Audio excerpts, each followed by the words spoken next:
want to keep that line quality. And different tools give you different type of line quality and effects. As I mentioned in the beginning of the video, that you really want to have patience when inking really anything.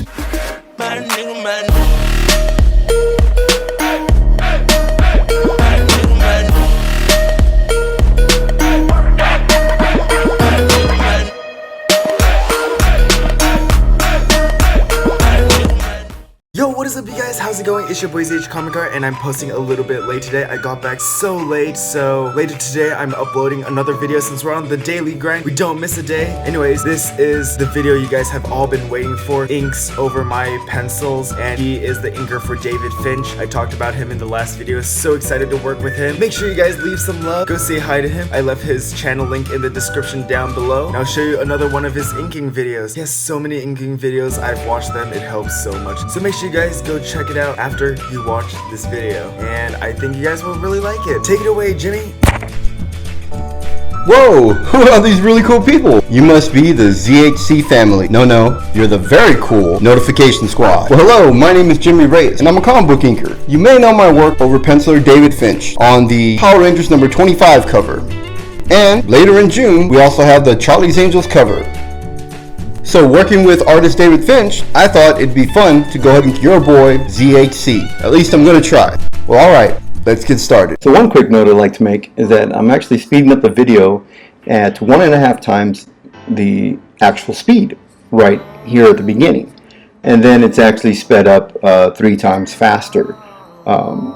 So I don't want to give the misconception that inking a comic page goes by very quickly, or that you should move through a page very fast. Inking a comic page, especially inking an artist, someone who pencils so highly detailed, you really have to have a lot of patience. You really want to keep that line quality.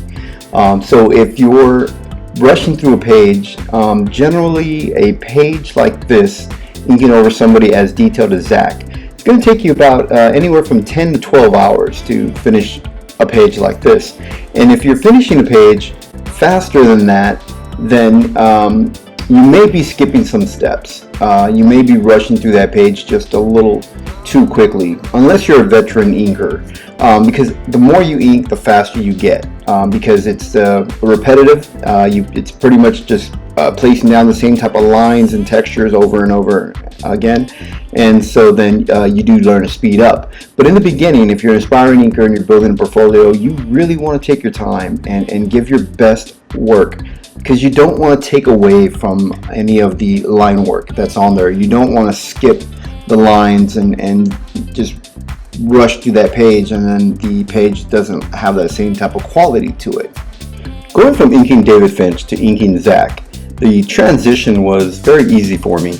Both artists pencil in the same art style, and so that style is a language that I speak. It's also a style that I really enjoy working over. So what I'm doing here with the brush is that I'm actually doing something called reverse inking. I'm actually inking the negative space that's behind the area that I want highlighted.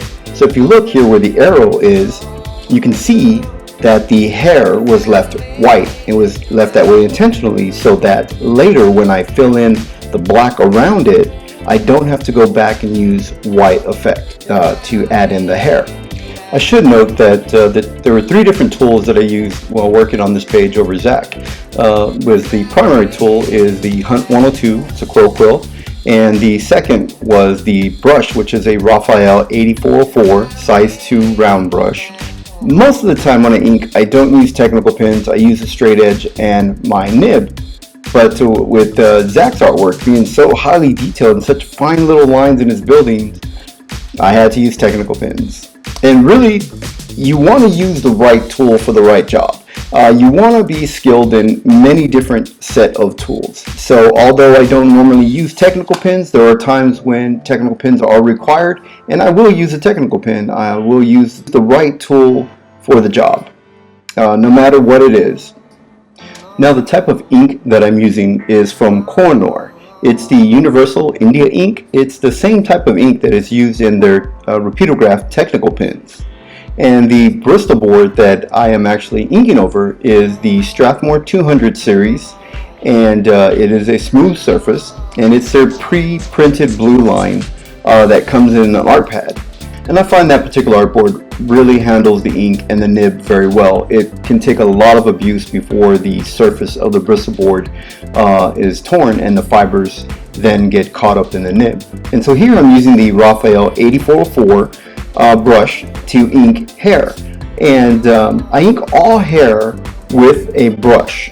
Even the hair that you can see from the New York police officer there, the back of his hair, that was all done with brush. And the reason so, the brush is a much different tool than the nib. It does give me a softer line. It is much more of a bounce and more of an organic line. And different tools give you different type of line quality and effects. And that I find that's really good for inking things such as the hair, grass, leaves on a tree, different things like that. Different tools give you different effects and different line work. And smoke is also a good one to ink with the brush. You may notice that I use both the brush and the nib. Really, it just depended on which tool I had out, which mood I was in. I didn't want to break the rhythm, so I was inking the smoke with the nib, and then there's some areas where I inked it with the brush. And this is where I mentioned that I went ahead and used technical pins for the building. The reason so is that the buildings are so small in the back, and that Zach puts in such tiny little details in there, which is great quality for the original artwork, but most of that's going to get lost when it's reduced down to 67%. Most likely what Zach is doing is keeping his original art looking very nice and very highly detailed, and it's beautiful stuff to look at. So the buildings were very tiny, and so in order to get that really fine line, I went with a technical pin that gave me a very tiny line so that I could keep up with the same amount of detail back there in the building. And as I mentioned in the beginning of the video, that you really want to have patience when inking really anything, and especially artwork as highly detailed, because inking is a bit of a trade skill, and sometimes it can feel a little bit tedious when you're having to put in all the different little areas and different little details that aren't really the fun part to ink. You really want to try to stay excited about the artwork. You really have to motivate yourself, because if you're waiting for motivation to come, it's not going to. So you have to self-motivate, really have to stay focused and really try to enjoy what you're doing. I enjoy line work, so I enjoy putting down different type of lines, even if the line is a varied line weight from thick to thin, or it's a texture that I'm putting down, or even a straight line using a ruler or a straight edge. And right here I'm actually inking all the little stubble, the little beard stubble that's on Wolverine's chin and his upper lip. I actually did all that with a brush. But to keep things a little interesting, I mix my tools. I'll switch up and go to brush, and with the brush I then ink the hair on Wolverine's arm. I did some of the texture within the X-Men symbol that's on his belt, and then I'll switch back to nib. And the reason for that is just to keep things interesting, just to challenge myself and to keep myself focused. Otherwise, if you're inking with a nib all the way through, it can become somewhat of just almost as if it's just muscle memory. And so to kind of mix things up, to kind of make me have to think, I would switch from the nib and go to brush. So then my brain has to then focus on what I'm doing and adjust for the brush. Because my hand does get used to either the nib or the brush. And so here's what I mentioned earlier. The brush is really good for inking smoke because it does give you a bouncy line. With that I mean that you can vary your line very quickly from thin to thick and right back to another thin to thick. And I ink with a light hand on both, with my brush and with my nib. I don't treat my nib like a brush. There are inkers out there who will treat their nib like a brush. Apply pressure to vary their line weight. I don't. I actually sculpt my lines, and by that I mean I build my line up. There are times that I will apply pressure to make my line bounce a bit like the brush, and that's only when certain effects, when I'm inking the smoke and different things like that. Now I do have a second brush that I like to use whenever I'm applying different type of effects or line work in white ink. And I don't like to mix the ink on my brush. I like to keep the sable with just one particular ink on it, so that I try to keep it as neat and clean as I can.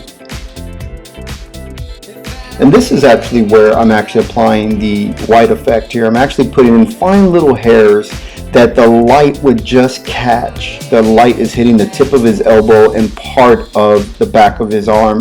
So the light would catch some of those hairs.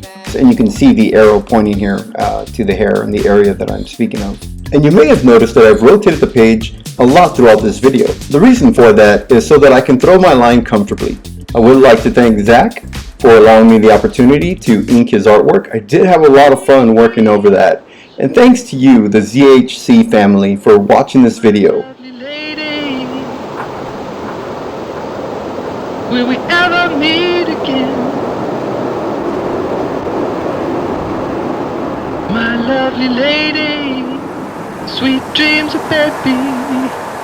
My lovely lady, sweet dreams of baby.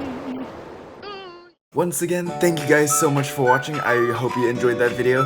That was Jimmy Reyes. He did an excellent job on my page. I could not be happier, honestly. And hopefully I get to see the original work sometime. And I will be working with him more in the future, so make sure you guys watch out for that. Again, check out his channel. I left the link in the description down below. He has such great tips. I honestly learned so much from him from looking at his videos. And I think you guys will love it too. Make sure you guys go check it out right now. Just click it, guys. Just click it, guys.